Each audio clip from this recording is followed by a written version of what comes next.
everyone, and welcome back to another episode of Get Tech Smart. This show is buzzing right now, and it is so exciting every single time that I bring a guest here because I am learning so much, and I'm also getting feedback from you, the audience, that you are learning a lot as well. There is just so much to learn in the tech sector, and I am happy to be your host, Flo Nicholas, resident right here in Hudson, New Hampshire. And this show is for everyone in the local communities of New Hampshire, because I'm on a mission to have you get tech savvy. So today, our topic is hot. We're gonna be talking about cybersecurity, and that is a topic that is hot right now. And you know what? We're just gonna dive right into it with my guests. So today I welcome Stephanie Baxter from the New Hampshire Tech Alliance. And I also have Craig Taylor here, a cybersecurity expert from CyberHoot. Thank you. Welcome, both of you today. Thanks for having us, Flo. Yeah, I'm happy to have you here because, as I mentioned, cybersecurity topic is hot right now. It is. From all the tech news that I follow, all I'm seeing is cyber criminals, billions of money being lost by small business owners because of cybersecurity threats. So let's start with, what is cybersecurity? What is cybersecurity? That's a big question, but fortunately for your listeners and watchers, it's not as complicated as most people might think. It's really, the problem with cybersecurity is most people don't know what they don't know. Right. When you talk about cybersecurity, it's this nebulous thing. You hear about it in the news, you worry about your company being breached, but what do you do? How do you address it? There's really some simple things that many companies ought to be doing to protect and harden themselves from breaches. But essentially, to answer your question, cybersecurity is protecting your business and your employees from being attacked by social engineering, from weak passwords, from hackers getting into your networks and stealing or encrypting your data, which is a common thing known as ransomware. So it's encompassing all of that, and it's the breach of your company to extort you for money most commonly. Right. And Stephanie, I'm going to bring you right in because I just kind of want to let the audience know how the New Hampshire Tech Alliance is helping small businesses and helping to educate them on what cybersecurity is, the awareness and the training. So can you just kind of briefly discuss your matchup with Craig? Yeah, absolutely. So last year in 2021, the Alliance partnered with the New Hampshire Small Business Development Center on a cybersecurity initiative to start educating people. 2022, we launched their cybersecurity review program, which is available for small and medium-sized businesses in New Hampshire, up to 500 employees. They get to meet with a cybersecurity expert like Craig and our other partners at SALT Cybersecurity. They have a one-on-one meeting, talk about what is happening in their business, what policies do they have or not have, and they receive a customized action plan, very easy to follow steps to start protecting your business. There's so many small businesses in New Hampshire, and there's a statistic, I think, from Accenture where only 14% are prepared for any sort of cyber attack, and it can have devastating consequences for a small business.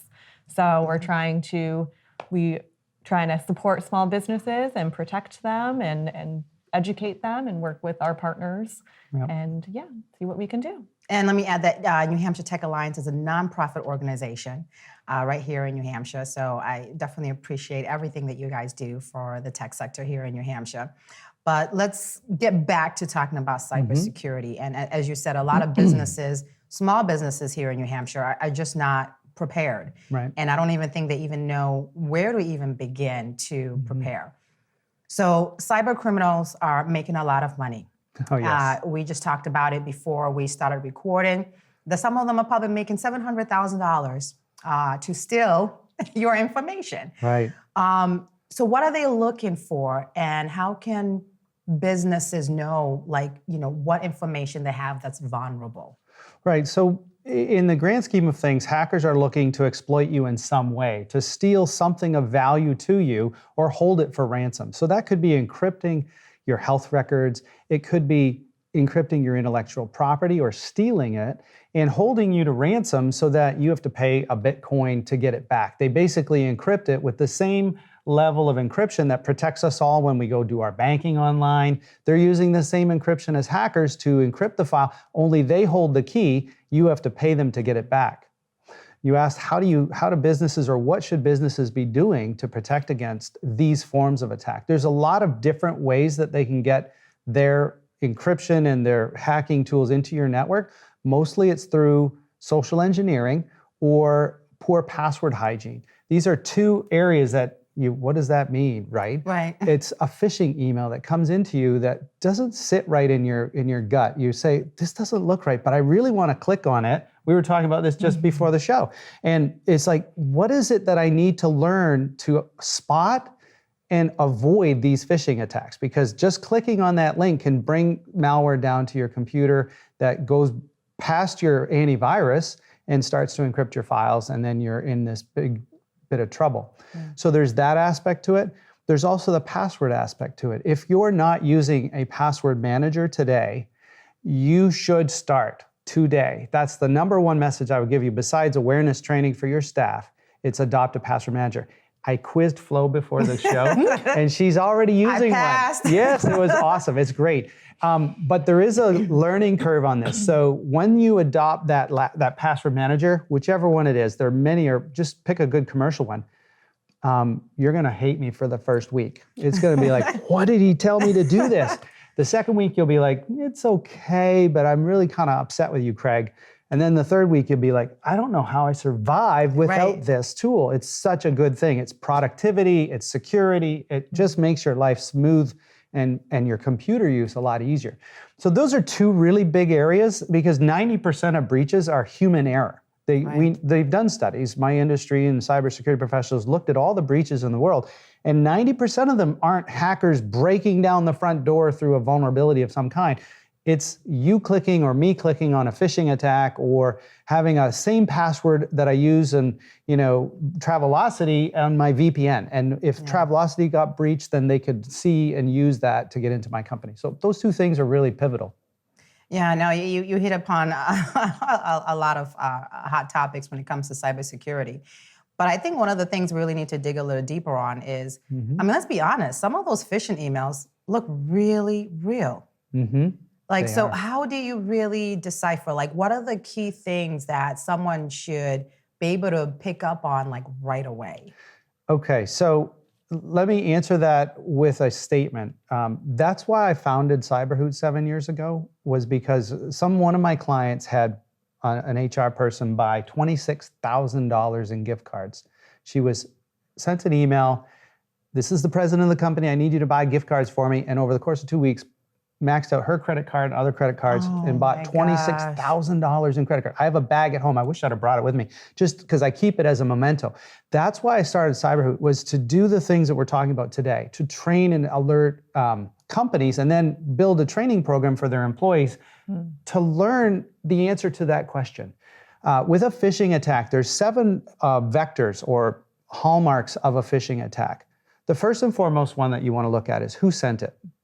And by the way, if you sign up at CyberHoot, right, if you were to go to cyberhoot.com, we have a training program that goes through this entire thing I'm about to explain, but we'll go through the 7 things. Who sent it? If it's sent from Amazon and it's not Amazon's domain name, but it's their logo, delete it. It's that easy. But you have to be more careful than that, because sometimes hackers will take the letter M and they'll change the domain name and they'll have it ARN. Azon. So it looks like Amazon, but if you look at it carefully or quickly, it'll look like Amazon, but it's actually Arnazon. And they do this thing called typo squatting. It's changing letters from an I to a 1 or a 0 to an O in the domain name. And you look at it, and if you're really good, and I'm good, I look at that and I'm busy, even I can be fooled. Yeah. So you have to look at who sent it. It doesn't make sense. Second is, what's the subject? Sometimes the subject is innocuous, you can't tell, but the subject can sometimes be emotionally charged. You're watching for urgency and an emotional connection to the victim, because that's what hackers do. If you make a quick decision on an email, you're going to probably make the wrong one if it's an emotional, urgency thing. So you'll see that many phishing attacks have both emotion and urgency built into subject lines and the language. Third is the greeting. If you have never been, if the company that you're receiving the email from knows your name, but it says, "Dear sir, dear madam," whatever, they should know your name. That's a giveaway that is a phishing attack. Spelling, grammar, and punctuation.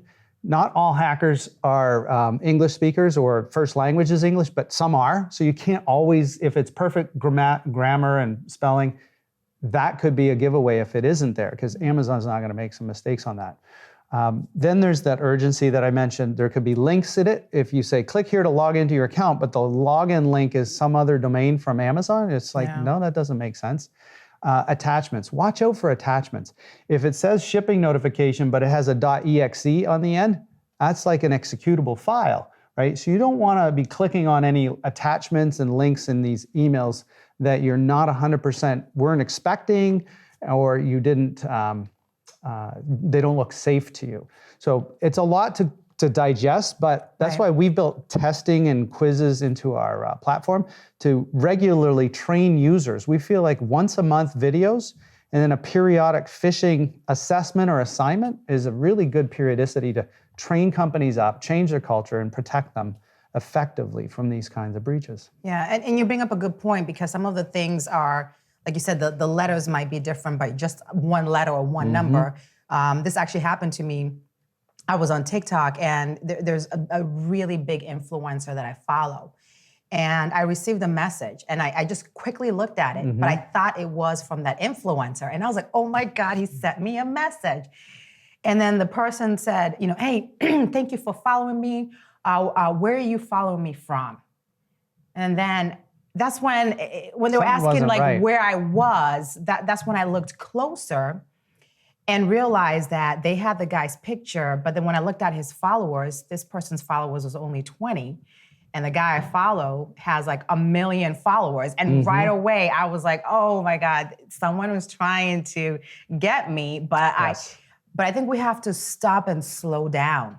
That's probably one of the best pieces of advice you could give is take a deep breath before you click on something. Just, if you have to, just take your hands off the keyboard and say, does this make any sense? Yeah.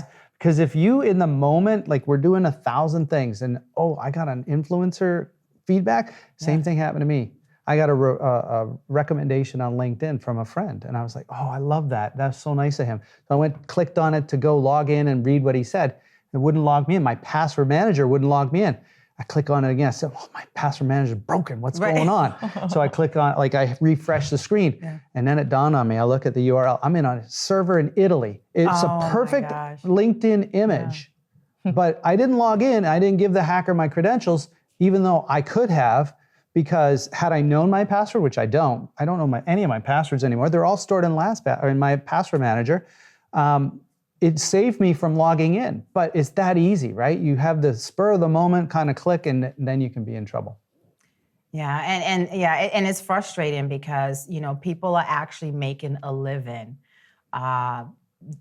being cybersecurity criminals and profiting off someone who has a small business. You're working hard, putting back money into your state, the economy, and there's someone who just happens to see you're vulnerable and comes and just wipes that all away.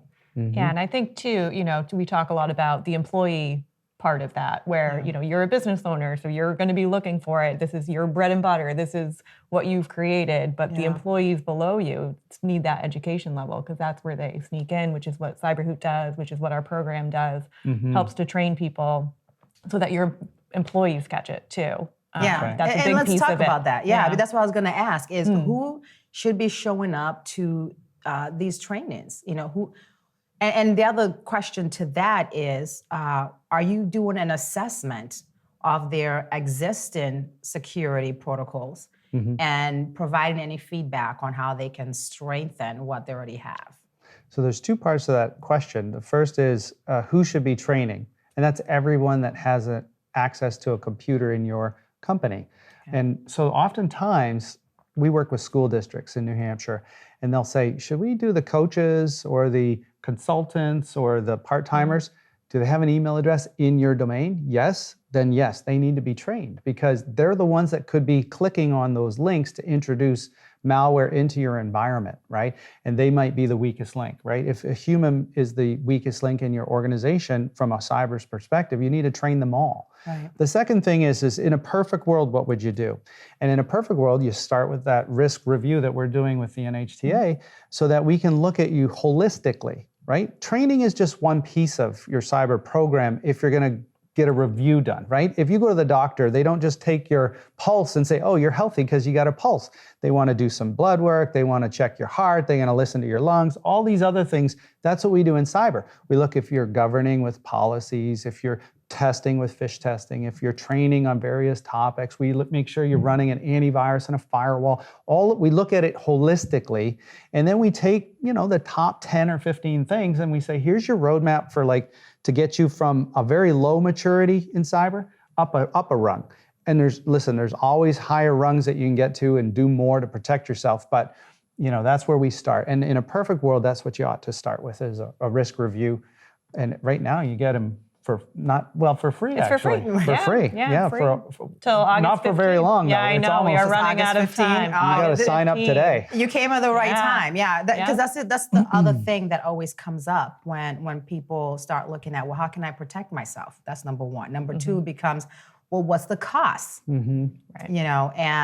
But the cost of the program that you have right now, which is free, is the kind of like a basic package, right? Right. It's kind of meant for the business owner, whoever is kind of overseeing that, to come in, meet with Craig or Salt Cybersecurity and just see what they have. But it's just great to be able to do that for free. They can have a starting point. They know what they need to do from there. And then they can take whatever steps they feel appropriate for their business after that. Right. Continuing to work with other vendors in the state, training their employees, getting whatever it is. So, once again, cybersecurity is not rocket science. What we're doing in our reviews is identifying simple, everyday things that you can do.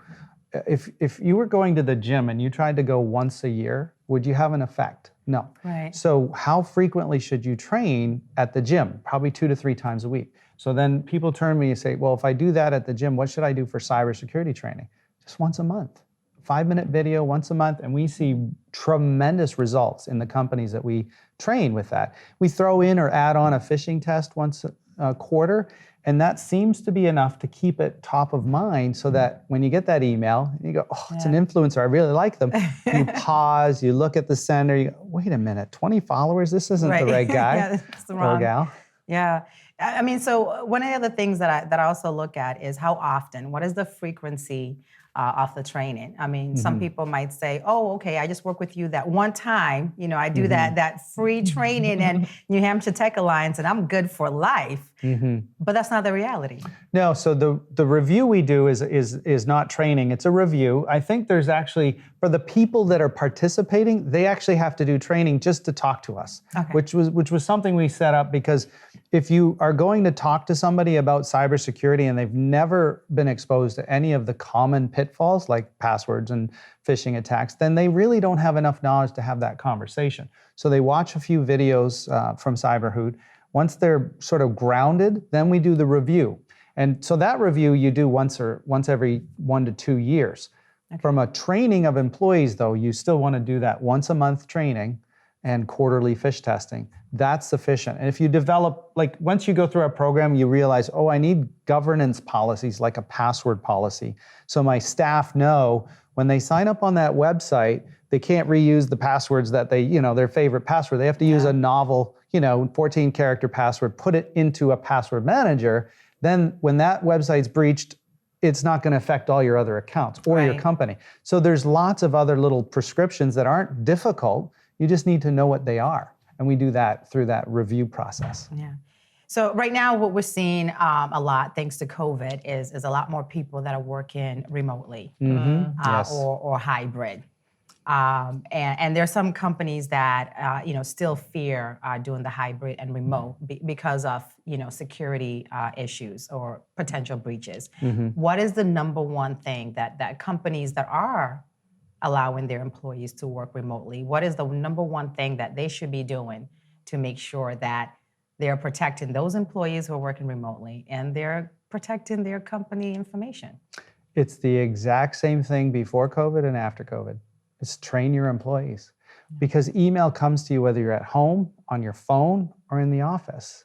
And if you're still clicking on those links, no matter where you are, that's how they get in. That's how hackers get in, is you clicking on a link or opening an attachment that you shouldn't, because that introduces remote access into your computer, or it starts to encrypt your files, or any files you have off. Like when you're working from home, you still have access to your files in the cloud or in your office.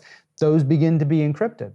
And you have the same problem whether you're in the office or remote. So the one thing is to train your users. The second thing would be to get them onto a password manager, because those two things are really represent a big portion of that 90% of human errors that lead to a breach, is poor password hygiene and succumbing to a phishing or social engineering attack. Those social engineering attacks too, in COVID, are less physical in nature. There's a show on TV, I don't know if any of your listeners, watchers have watched, is Mr. Robot. In that, they do a lot of physical social engineering. They'll show up in their Comcast uniform and they'll walk in like they own the place. Well, that could be a hacker trying to breach your company, right, at the office. But that's become less of a common stance or commonplace event as we've moved remote in COVID. So it's still that social engineering email coming to your inbox and people clicking on it. Yeah, is email usually like the number one way for them to attack? It is. Yeah. Yes. So it's you just got to be really paying attention to those emails that are coming in. Yeah, and I'll say too, even I was sharing before this, even having known all of this, I got a phishing email from my executive director. You know, I need something, and I knew it and it was in my spam. It was a couple weeks old, so obviously she didn't need something that day. But I still wanted to click that so badly, and I knew not to. There's a psychology about it, you know, and keeping it top of mind with trainings and all of that, I think is really important. Oh no, I agree. I think the trainings are really important, because it is a real threat, and it's a threat that unfortunately is not going away. If anything, a lot of the reports that I'm seeing is that there are concerns that this has just started. It's gonna get worse. That's right.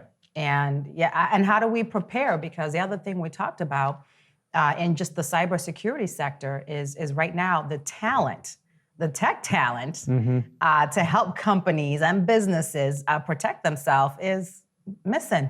Right. 2 million jobs you were saying just before.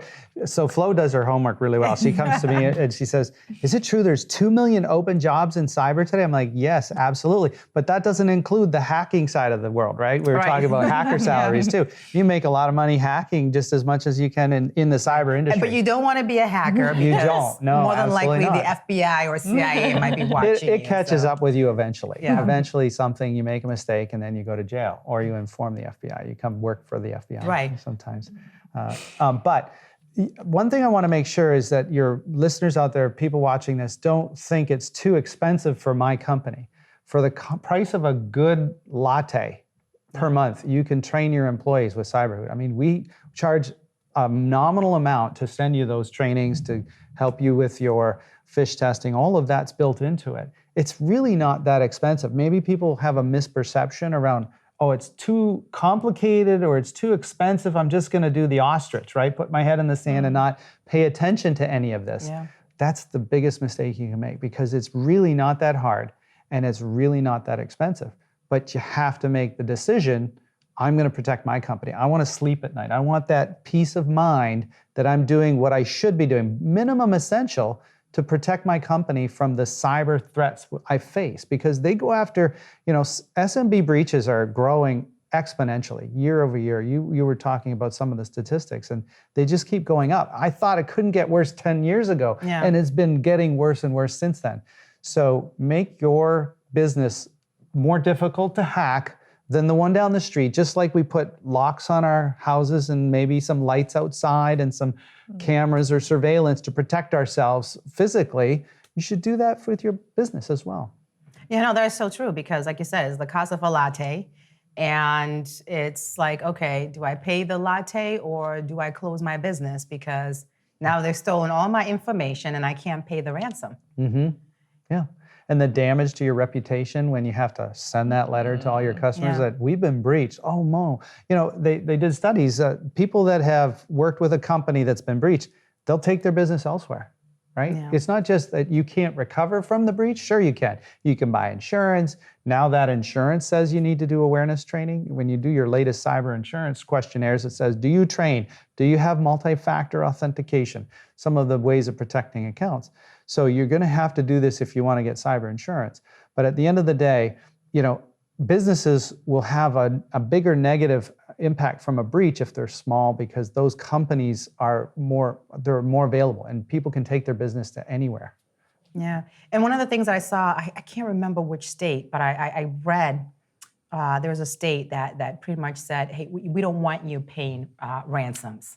Oh. So that's the other issue why, having good cybersecurity hygiene is important, because if this starts going nationwide, and your information is stolen and you can't pay the ransom, that's a huge problem. Well, the Department of Homeland Security in 2020, October, passed a law that says it's illegal to pay ransomware ransoms if you don't know the origin of the ransom. Like you could be paying folks in North Korea or Iran or any of these people on the USML, there's a list of countries that are embargoed, you're not allowed to do business with.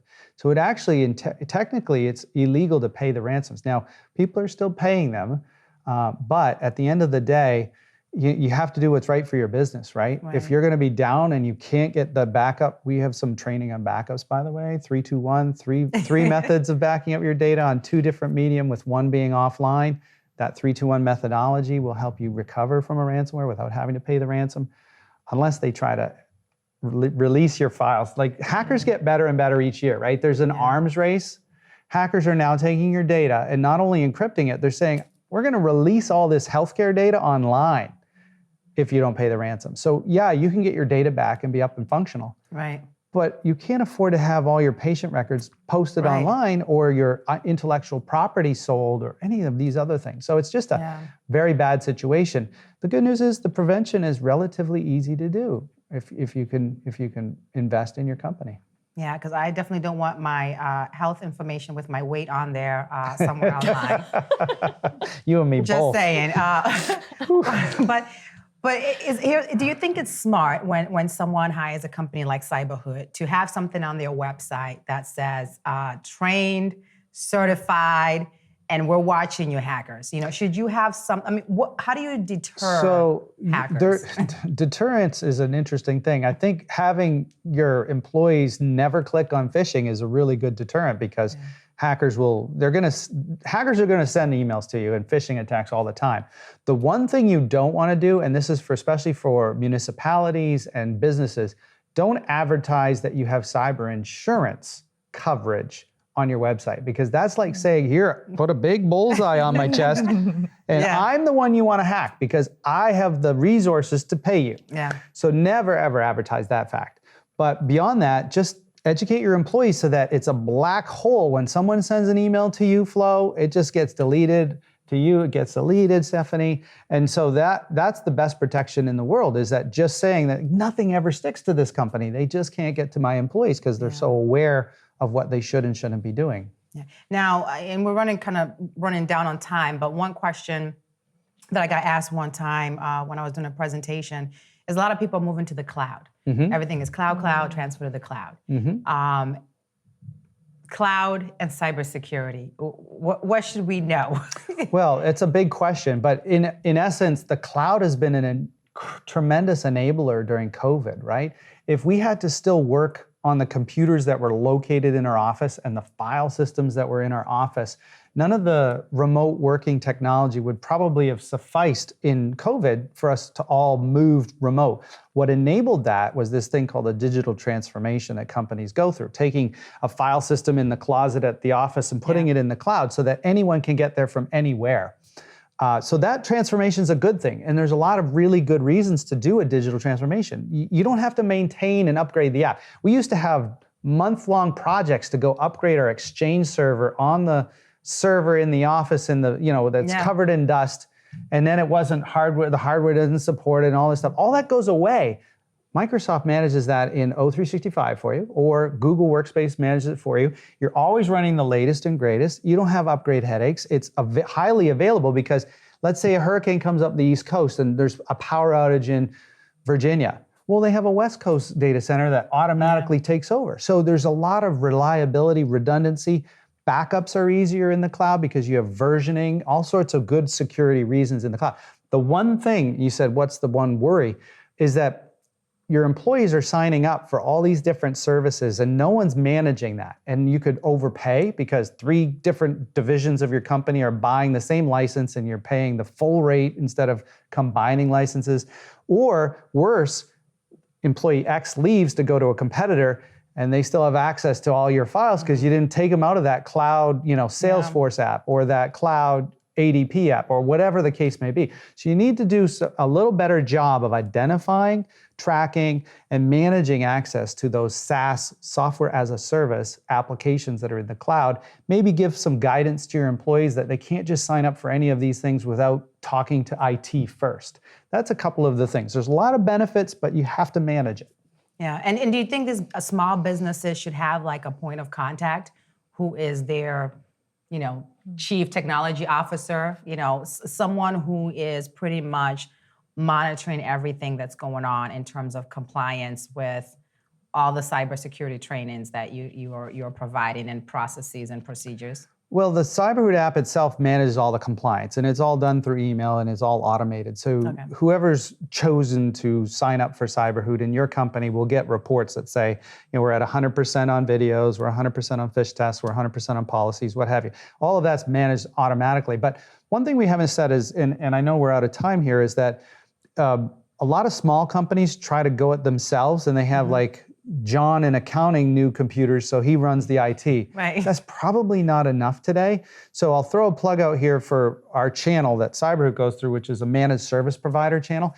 These are companies of IT professionals that support dozens to hundreds of companies, and they know the best practices. They have the phone numbers for all the support centers. They know how to fix the most common problems. You might be wise as a small business owner to talk to an MSP, a managed service provider, to say, what would it cost us to run our IT for us and to do all the best practices? And many of those MSPs are business partners of CyberHoot. They bake that in, the training, it just comes with the agreement. So your computers run better, you can print when you want to, all of those technology things are sorted by your MSP. Yeah, no, this has all been great information. I guess, Stephanie, what's the takeaway here for small businesses in New Hampshire? What's your final words of advice for us? Yeah, I mean, I don't think cybersecurity is optional anymore. Yeah. I think this is what we have to do. We all need to be doing it. So sign up for our program, of course, at least get some free help before the 15th of August. You would just go to NHTechAlliance.org. Under our initiatives page, we have a cybersecurity initiative, and you can find all the information right there. Yeah. So just start. You start today. Yeah, and we'll put the link up so, for those of you who forget really quickly like I do sometimes, we'll have it. And Craig, it's been great to have you here. Thank you for having me. What is the one last piece of advice that you would give to our audience on how they can be more, best practice hygiene in terms of cybersecurity? So I would really think seriously about training my employees because they're the weakest link, right? If you have a big chain and each employee is a link, one of them is going to break if you don't train them all up and have that strength in numbers and have them be the human firewall is something we often call to. So training them, and then right after that, get the free program for awareness to get your roadmap together and maybe adopt that password manager. Those would be... I know it's not one thing, but that's okay. You can throw it in. So training, and password manager, and just be aware. Just be aware it's out there, and not pretend like you're not vulnerable. You just have to. It's better to be knowledgeable than to be like, oh my God, I didn't know. Now you know. So thank you so much both for coming on. And if there's any updates that you want to share, you're welcome back anytime. If there's any other programs going on at New Hampshire Tech Alliance, you are welcome to come here and talk more about it. So thank you so much for stopping by. Flo, it's great to talk to you. You really know what you're talking about too, so this was really easy. So thank you so much for having us. I do my research. So And I appreciate the compliment, and I hope you guys heard that. Okay, can you say that again? She knows her stuff. Yes. Thank you so much, and thank you for joining us for another episode of Get Tech Smart. If you want to know more about cybersecurity, then yes, definitely reach out to someone like Craig at CyberHoot or any other company. Take advantage of the New Hampshire Tech Alliance free program that they have right now. You will not be disappointed at all. And stay tuned for another episode of Get Tech Smart.